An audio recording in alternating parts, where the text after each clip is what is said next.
ជំរាបសួរខ្ញុំបាទឈ្មោះលឹមសុគន្ធតារាជាគ្រូបង្រៀនថ្នាក់ទី6នៃសាលាបឋមសិក្សាអនុវត្តរាជធានី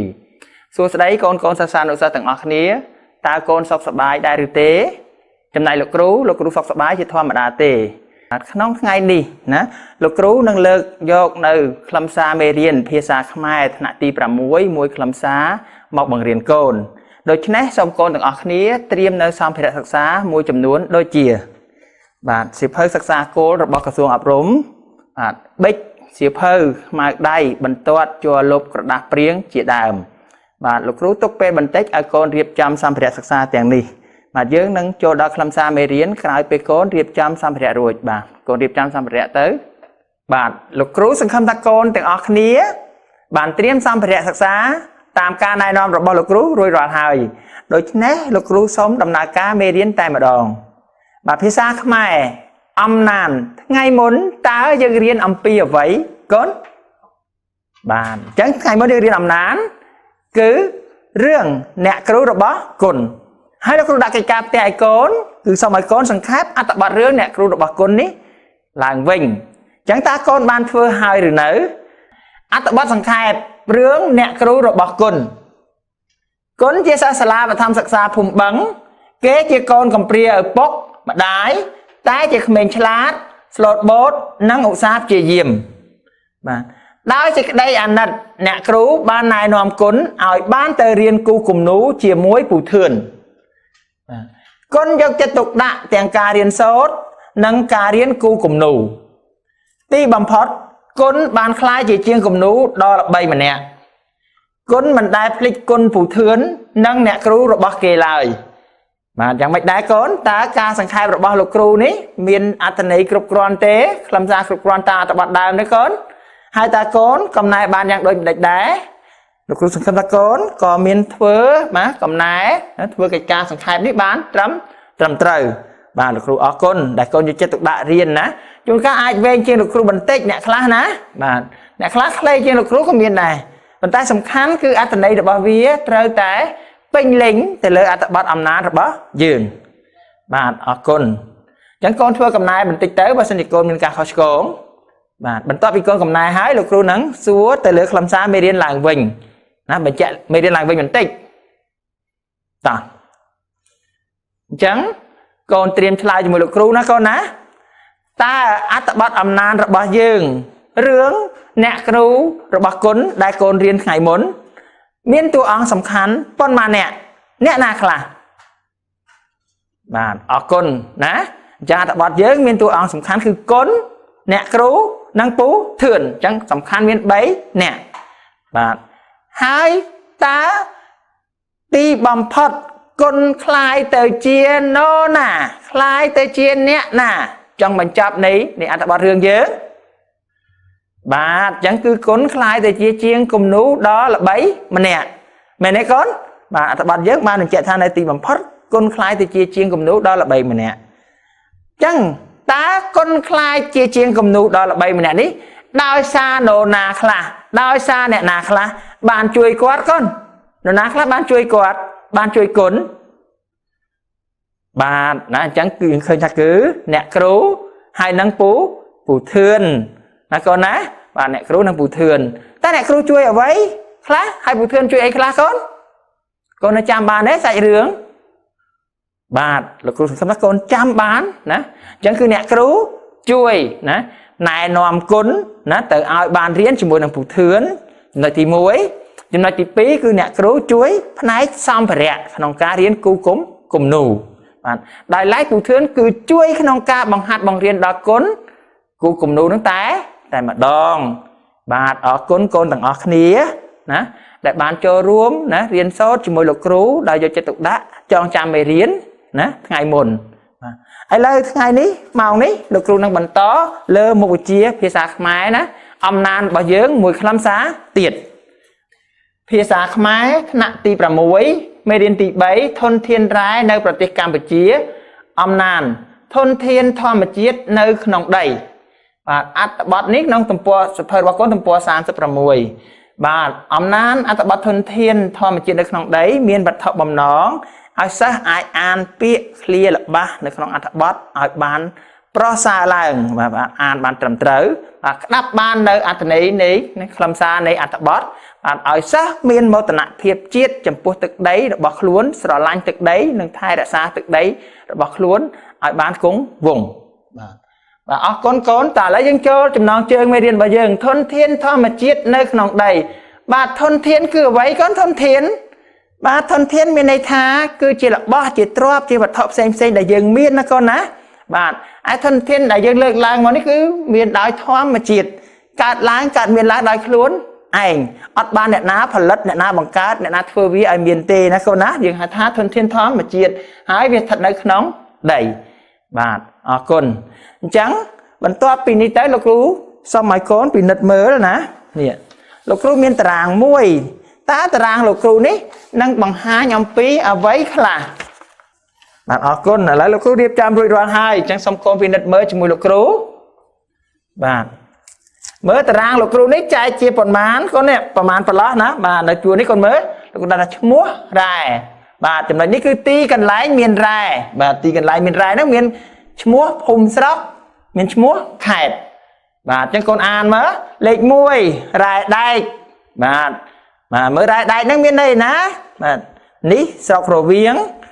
ខេត្តព្រះវិហារបាទភ្នំជីក្នុងស្រុកសណ្ដានខេត្តកំពង់ធំ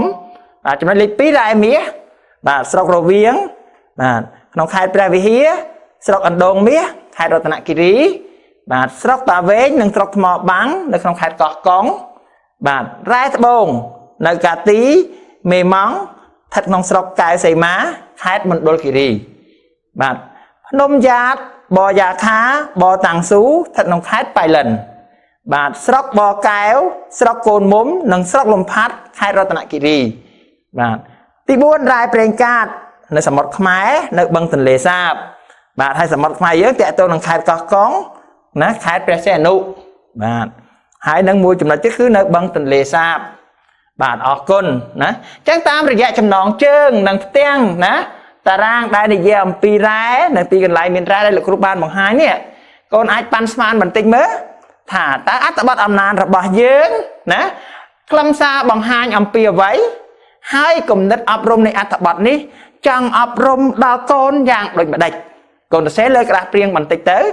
យើងនឹងទៀងផ្ទាត់ណាលោកគ្រូនឹងផ្ដល់ចម្លើយនៅចុងនៃខ្លឹមសារនៃមេរៀនដើម្បីកូនទៀងមើលថាការប៉ាន់ស្មានរបស់កូនត្រឹមត្រូវដែរឬទេ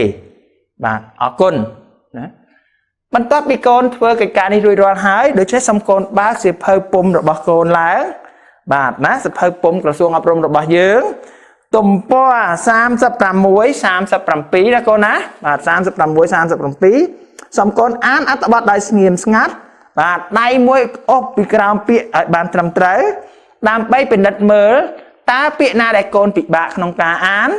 ឬក៏កូនពិបាកក្នុងការយល់ន័យកត់សម្គាល់ឲ្យហើយបន្តិចទៀតលោកគ្រូនឹងនាំកូនអានទាំងអស់គ្នា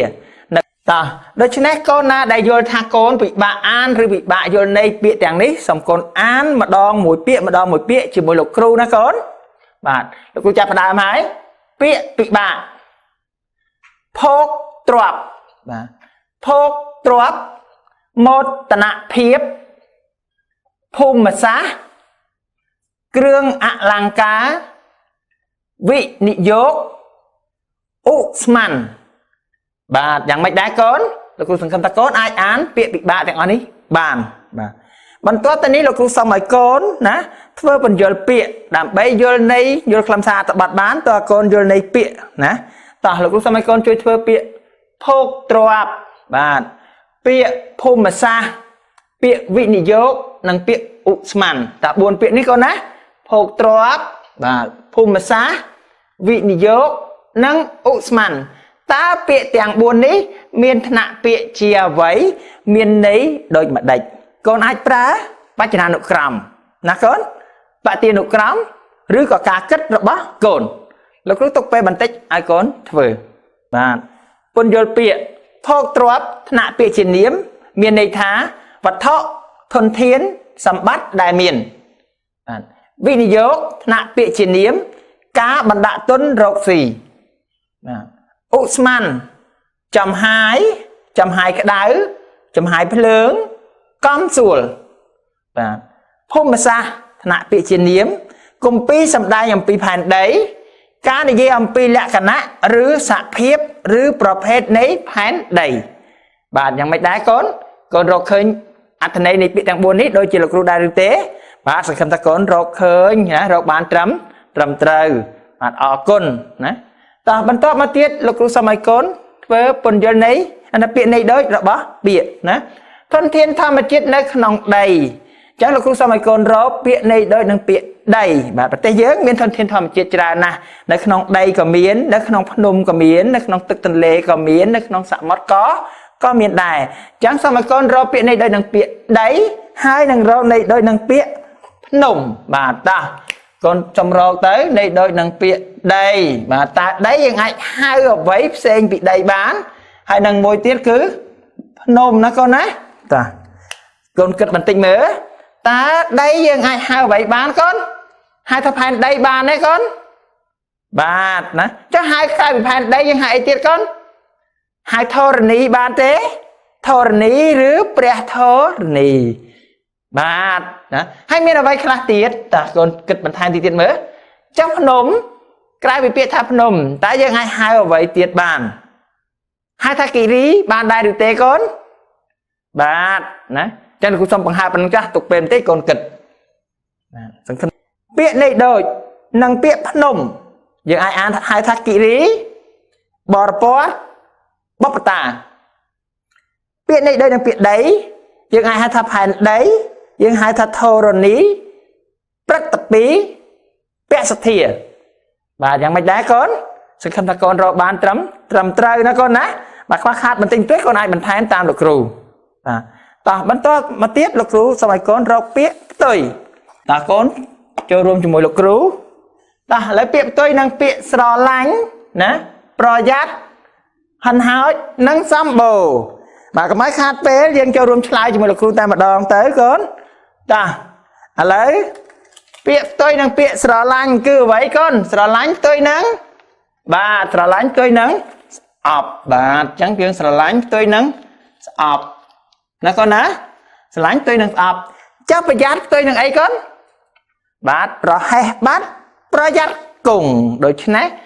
ប្រយ័ត្នផ្ទុយនឹងប្រហែសណាកូនណាបាទតែប្រហែសបាត់ហើយកុំប្រហែសយើងត្រូវតែប្រយ័ត្នបាទប្រយ័ត្នវាមិនបាត់ទេបាទចុះហិនហោចហើយនឹងសម្បូរតើផ្ទុយយ៉ាងម៉េចកូនផ្ទុយនឹងហិនហោចគឺអ្វីបាទហិនហោចណាវិនិច្ឆ័យហិនហោចខូចខាតបាត់បង់អញ្ចឹងផ្ទុយនឹងគង់វង្សណាវាអត់មានហិនហោចឲ្យមានបាត់បង់ខូចខាតតាណាទេគឺនៅគង់វង្សបាទចុះសម្បូរបាទសម្បូរផ្ទុយនឹងអ្វីកូន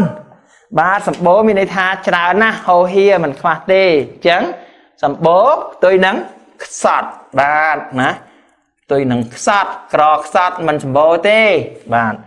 អរគុណណាដូច្នេះកូនបានបំពេញត្រឹមត្រូវទេកូនបាទលោកគ្រូសង្ឃឹមថាកូនធ្វើកិច្ចការនេះបានត្រឹមត្រូវតើឥឡូវបន្ទាប់ពីធ្វើណាអានពាក្យវិបាកបញ្យល់ពាក្យនៃដូចពាក្យផ្ទុយរួចហើយបាទតាសូមអបអរសាទរមួយកូនដែលបានចូលរួមរកណានៃដូចរកបញ្យល់ពាក្យរកពាក្យផ្ទុយជាមួយលោកគ្រូបាទយកចិត្តទុកដាក់ណាបានខំធ្វើណាកិច្ចការនេះបានត្រឹមត្រូវបាទអរគុណកូនតែឥឡូវបន្ទាប់ពីយើងណាមានពាក្យទាំងអស់នេះហើយវាជួយឲ្យកូនយល់ខ្លឹមសារមេរៀនខ្លះណាដូច្នេះបន្តទៅនេះលោកគ្រូចូលដល់សំណួរណាសំណួរ1តើរ៉ែច្រើនមាននៅក្នុងខេត្តណាខ្លះបាទ1តើរ៉ែច្រើនមាននៅក្នុងខេត្តណាខ្លះ2តើខេត្តណាខ្លះមានរ៉ែដែកខេត្តណាខ្លះមានរ៉ែមាសខេត្តណាខ្លះមានរ៉ែត្បូងតើរ៉ែប្រេងកាតមាននៅតំបន់ណាខ្លះសំណួរទី3តើរ៉ែទាំងនោះមានប្រយោជន៍អ្វីខ្លះបាទសំណួរទី4ហេតុអ្វីបានជាយើងត្រូវប្រុងប្រយ័ត្នក្នុងការទាញយកធនធានរ៉ែទាំងនោះសំណួរទី5តើគេសរសេរព័ត៌មានខាងលើក្នុងគោលបំណងអ្វីបាទសំណួរទី6តើគេសរសេរព័ត៌មានទាំងនេះសម្រាប់អ្នកណាខ្លះបាទកូនអាចអានម្ដងទៀតបានបាទបន្ទាប់ពីនេះទៅសូមកូនបើកសៀវភៅពុម្ពរបស់កូនណា គឺយើងទំព័រ36 37កូនអានដោយស្ងៀមស្ងាត់ហើយកូនស្វែងរកចម្លើយនៃសំណួរទាំង6នេះផងណាកូនណាបាទអានដោយស្ងៀមស្ងាត់ស្វែងរកចម្លើយបន្ទាប់ពីអានរួចលោកគ្រូនឹងសួរឲ្យកូនឆ្លើយសំណួរទាំងអស់នេះម្ដងមួយហើយសំកូនកុំលួចមើលនៅក្នុងសៀវភៅណាកូនណាបាទគឺត្រូវប្រើការចងចាំបាទតោះកូនចាប់ផ្ដើមហើយលោកគ្រូកំដរកូនហើយលោកគ្រូអានត្បត់លឺណាកូនណាត្រៀមហើយនៅយើងចាប់ផ្ដើមអានអំណានធនធានធម្មជាតិនៅក្នុងដីប្រទេសកម្ពុជាមានក្រឡាផ្ទៃតូចជាងប្រទេសជិតខាងប៉ុន្តែសម្បូរទៅដោយភោគទ្រព្យរ៉ែផ្សេងភោគទ្រព្យទាំងនេះធ្វើឲ្យប្រជាជនមានមោទនភាពនិងមានទឹកចិត្តស្រឡាញ់ប្រទេសជាតិខ្លួនជាពិសេសប្រជាជនដែលរស់នៅតំបន់មានរ៉ែដែកសម្បូរនៅស្រុករវៀងខេត្តព្រះវិហារនិងភ្នំជីស្រុកសណ្ដាន់ខេត្តកំពង់ធំសប្តាហ៍ថ្ងៃក្រុមហ៊ុនចិនបានសង់រោងចក្រស្លដែកមួយនៅចំណុចប្រសព្វនៃខេត្តស្ទឹងត្រែងព្រះវិហារនិងកំពង់ធំរ៉ែមាសភាគច្រើនមាននៅស្រុករវៀងខេត្តព្រះវិហារស្រុកអណ្ដូងមាសស្រុកតាវែងខេត្តរតនគិរីនិងស្រុកថ្មបាំងខេត្តកោះកុងអ្នកស្រាវជ្រាវជនជាតិអូស្ត្រាលីបានផ្ដល់ព័ត៌មានថាក្នុងភូមិសាស្ត្រកាទីនិងមេម៉ង់ស្រុកកៅសីមាខេត្តមណ្ឌលគិរីមានមាសប្រហែលជាង8លានតោន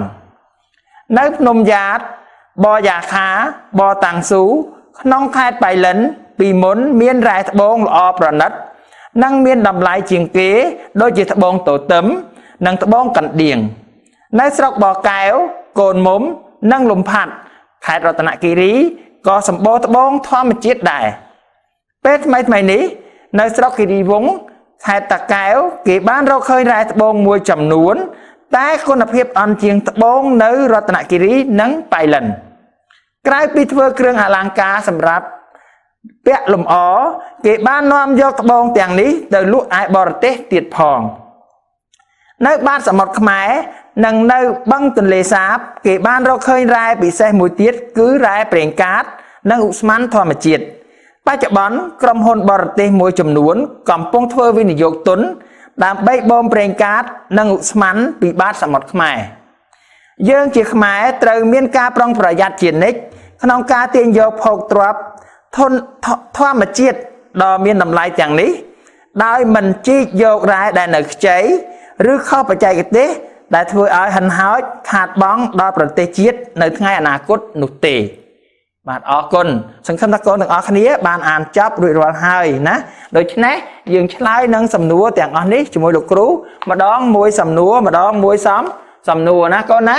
បាទតោះទី1តើរ៉ែច្រើនមាននៅក្នុងខេត្តណាខ្លះ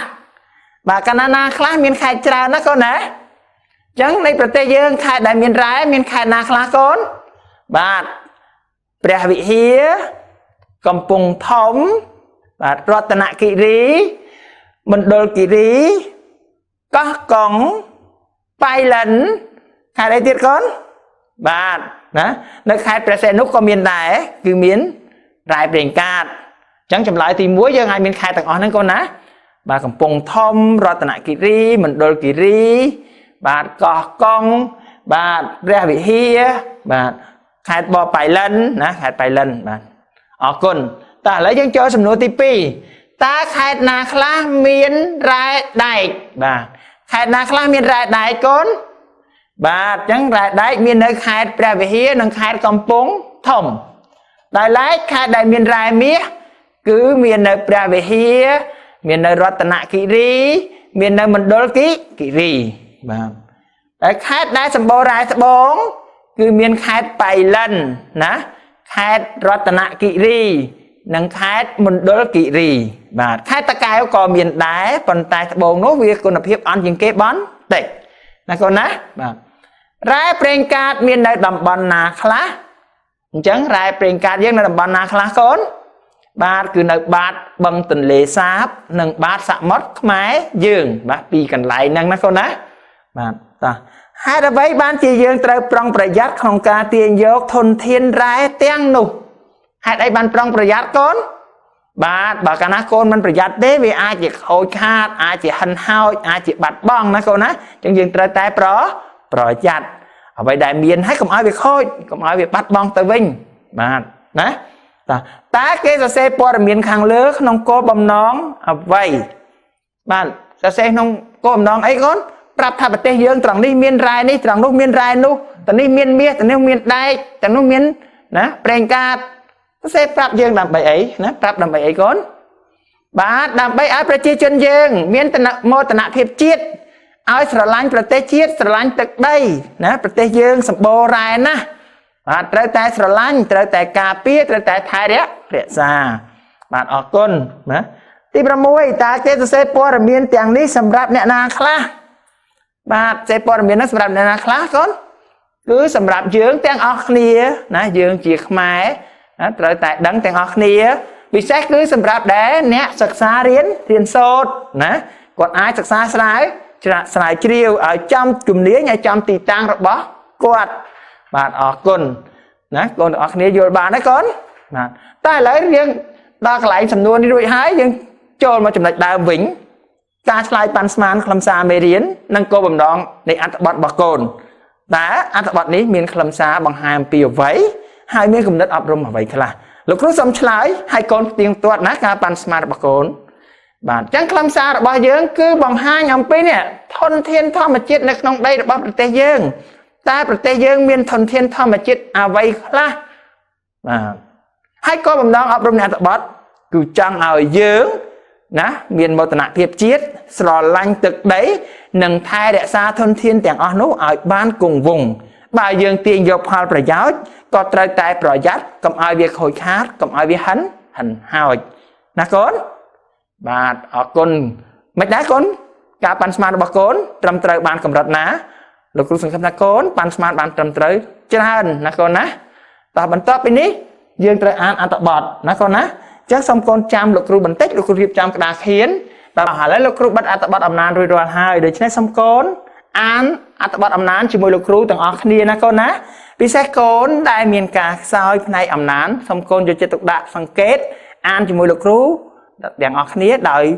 ព្រឹត្តព្រៀងបំផុតណាកូនណាដើម្បីបង្កើនបំណិនផ្នែកអំណានរបស់កូនតោះអំណានធនធានធម្មជាតិនៅក្នុងដី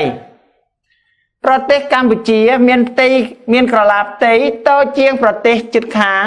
ប៉ុន្តែសម្បូរទៅដោយភោគទ្រព្យរ៉ែផ្សេងភោគទ្រព្យទាំងនេះធ្វើឲ្យប្រជាជនមានមោទនភាពនិងមានទឹកចិត្តស្រឡាញ់ប្រទេសជាតិខ្លួនជាពិសេសប្រជាជនដែលរស់នៅតំបន់មានរ៉ែដែកសម្បូរនៅស្រុករវៀងខេត្តព្រះវិហារនិងភ្នំជីស្រុកសណ្ដានខេត្តកំពង់ធំសប្តាហ៍ថ្ងៃក្រុមហ៊ុនចិនបានសង់រោងចក្រស្លដែកមួយនៅចំណុចប្រសពនៃខេត្តស្ទឹងត្រែងព្រះវិហារនិងកំពង់ធំរ៉ែមាសភាគច្រើនមាននៅស្រុករវៀងខេត្តព្រះវិហារស្រុកអណ្ដូងមាសស្រុកតាវែងខេត្តរតនគិរីនិងស្រុកថ្មបាំងខេត្តកោះកុងអ្នកស្រាវជ្រាវជនជាតិអូស្ត្រាលីបានផ្ដល់ព័ត៌មានថាក្នុងភូមិសាស្ត្រកាទីនិងមេម៉ង់ស្រុកកែវសីមាខេត្តមណ្ឌលគិរីមានមាសប្រហែលជាង8លានតោននៅភ្នំយ៉ាតបយ៉ាខាបតាំងស៊ូក្នុងខេត្តបៃលិនពីមុនមានរ៉ែត្បូងល្អប្រណិតនិងមានតម្លៃជាងគេដូចជាត្បូងទទឹមនិងត្បូងកណ្ដៀងនៅស្រុកបកែវកូនមុំនិងលំផាត់ខេត្តរតនគិរីក៏សម្បូរត្បូងធម្មជាតិដែរពេលថ្មីនេះនៅស្រុកគិរីវង្សខេត្តតាកែវគេបានរកឃើញរ៉ែត្បូងមួយចំនួនតែគុណភាពអន់ជាងត្បូងនៅរតនគិរីនិងបៃលិនក្រៅពីធ្វើគ្រឿងអលង្ការសម្រាប់ពាក់លម្អគេបាននាំយកត្បូងទាំងនេះទៅលក់ឯបរទេសទៀតផងនៅបាតសមុទ្រខ្មែរនិងនៅបឹងទន្លេសាបគេបានរកឃើញរ៉ែពិសេសមួយទៀតគឺរ៉ែប្រេងកាតនិងឧស្ម័នធម្មជាតិបច្ចុប្បន្នក្រុមហ៊ុនបរទេសមួយចំនួនកំពុងធ្វើវិនិយោគទុនដើម្បីបូមប្រេងកាតនិងឧស្ម័នពីបាតសមុទ្រខ្មែរយើងជាខ្មែរត្រូវមានការប្រុងប្រយ័ត្នជានិច្ចក្នុងការទាញយកភោគទ្រព្យធម្មជាតិដ៏មានតម្លៃទាំងនេះដោយមិនជីកយករ៉ែដែលនៅខ្ចីឬខុសបច្ចេកទេស ដែលធ្វើឲ្យហិនហោចខាតបង់ដល់ប្រទេសជាតិនៅថ្ងៃអនាគតនោះទេបាទសង្ឃឹមថាកូនបានអានជាមួយលោកគ្រូណាតែលោកគ្រូទុកពេលកូនអានបន្តិចទៀតសិនឥឡូវបន្តទៅនេះលោកគ្រូសំណូមពរណាហើយកូនត្រូវតែចូលរួមជាមួយលោកគ្រូណាកូនណាកូនណាដែលខ្សោយផ្នែកអំណាចលោកគ្រូសូមឲ្យកូនអានណាយកចិត្តទុកដាក់អានលោកគ្រូជាអ្នកចង្អុលកូនអានដោយយកចិត្តទុកដាក់អានឲ្យបានច្រើនដើម្បីពង្រឹងសមត្ថភាពអានរបស់កូនឲ្យប្រសើរឡើងកូនត្រៀមហើយនៅលោកគ្រូចាប់ផ្ដើមចង្អុលកូនជាអ្នកអានតែយើងចាប់ផ្ដើមចំណងជើងមុនណាកូនណាបាទបន្តទៀតកូន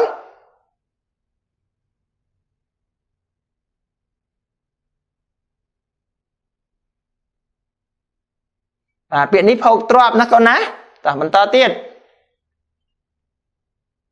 បាទពាក្យនេះមោទនភាពណាកូនបាទបន្តមក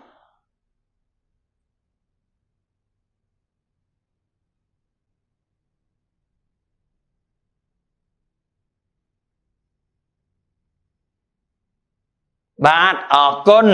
លោកគ្រូសង្ឃឹមថាកូនយកចិត្តទុកដាក់អានណាតាមការណែនាំរបស់លោកគ្រូហើយក៏សូមជូនពរកូនដែលខ្សោយផ្នែកអំណាចកាន់តែបានអានអក្សរអានពីហ្នឹងពូកែឡើងប្រសើរឡើងជាងពីមុនបាទឥឡូវខ្លឹមសាររបស់អត្ថបទយើងចប់ហើយលោកគ្រូសូមសួរឡើងវិញបន្តិចមើលតើកូនរៀន1ម៉ោងសិក្សានេះចងចាំចេះដឹងអ្វីខ្លះតើអត្ថបទអំណាចយើងចង់និយាយអំពីអីកូនខ្លឹមសារនិយាយអំពីអីបាទអញ្ចឹងគឺយើងនិយាយអំពីចំណងជើងមេរៀននឹងហើយខ្លឹមសារណាកូនធនធានធម្មជាតិនៅក្នុងដីបាទគឺចង់បង្ហាញអំពីធនធានធម្មជាតិនៅក្នុងដីនៃប្រទេសយើងតែអត្ថបទបង្ហាញធនធានធម្មជាតិនៅក្នុងដីនៃប្រទេសយើងនេះមានគោលបំណង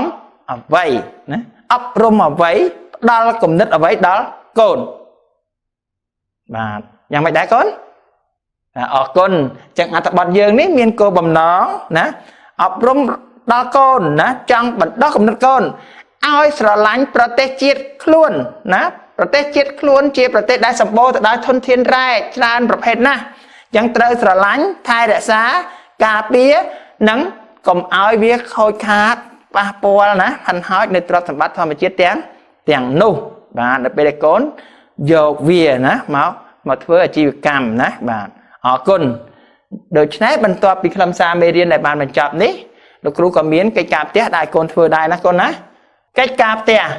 ចូលរកពាក្យដែលមានន័យដូចគ្នាមកជំនួសពាក្យដែលមានគំនុះពីក្រោមបាទល្បះទី1ប្រជាជនមានទឹកចិត្តស្រឡាញ់ប្រទេសជាតិខ្លួនអញ្ចឹងពាក្យស្រឡាញ់ណាកូន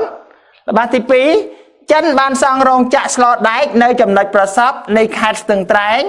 ព្រះវិហារនិងកំពង់ធំបាទអញ្ចឹងពាក្យចំណុចប្រសពបាទទី3អ្នកស្រាវជ្រាវជនជាតិអូស្ត្រាលីបានផ្ដល់ព័ត៌មានថាបាទចុចតទៅទៀតល្បះនេះវែងណាកូនណាអញ្ចឹងគូពាក្យព័ត៌មានបាទទី4បច្ចុប្បន្នក្រុមហ៊ុនចិនបានធ្វើវិនិយោគទុនរ៉ែមាសនៅទីនោះបាទអញ្ចឹងយើងពាក្យបច្ចុប្បន្នបាទទី5គេបាននាំយកត្បូងទាំងនេះទៅលក់ឯបរទេសអញ្ចឹងយើងគូពីក្រោមគឺពាក្យបរទេសបាទអញ្ចឹងកុំភ្លេចកូនណាទៅផ្ទះវិញធ្វើកិច្ចការនេះឲ្យលោកគ្រូបាទក្រោយពីធ្វើកិច្ចការនេះហើយកូនធ្វើកិច្ចការដែលលោកគ្រូអ្នកគ្រូនៅតាមសាលារៀនរបស់កូនបានផ្ដល់ឲ្យជាប្រចាំបាទហើយកូនចូលរួមណាខិតខំរៀនសូត្រផងកូនណាមើលលំហាត់ចំណោទកិច្ចការផ្សេងអានអត្ថបទអីជាដើមហើយក្រោយពីការសិក្សាសំកូនយកចិត្តទុកដាក់ជួយការងារលោកពុកអ្នកម្ដាយរបស់កូនផងណាកូនជូនពរសុខភាពល្អទាំងអស់គ្នាណាកូនហើយរៀនកាន់តែពូកែការបង្រៀនភាសាខ្មែរថ្នាក់ទី6មេរៀនទី3ធនធានរ៉ែនៅប្រទេសកម្ពុជាអំណាចធនធានធម្មជាតិនៅក្នុងដីរបស់លោកគ្រូនៅពេលនេះសូមបញ្ចប់តែប៉ុណ្ណេះសូមអរគុណជម្រាបលា